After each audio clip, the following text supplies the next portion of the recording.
ne va entrer dans son royaume.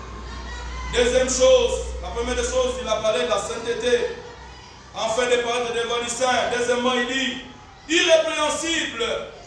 En d'autres termes, les gens sans reproche. Paraître devant lui sans reproche. Alléluia. Amen. Quand Jésus nous sanctifie, quand la parole de Dieu nous sanctifie ou nous transforme, c'est pour paraître devant lui comment? Sans reproche. Il y a trois dimensions de la condamnation. Première dimension de la condamnation, c'est la condamnation personnelle, où la personne se reproche lui-même.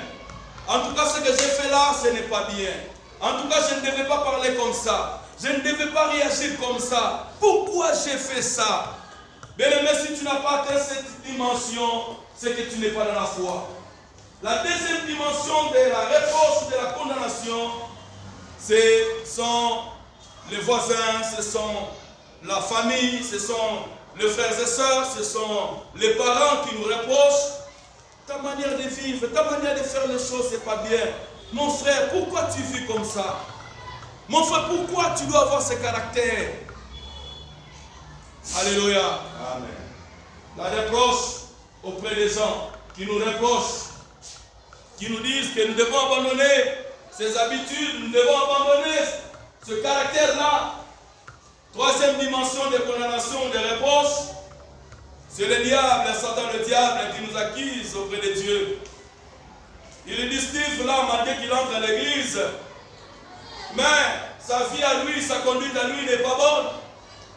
La manière dont il se comporte, il nous accuse. Il va à l'église bien sûr, mais sa marche à lui n'est pas bonne. Oui, bien-aimé dans le Seigneur, l'apôtre dit afin de paraître devant lui répréhensible, sans reproche.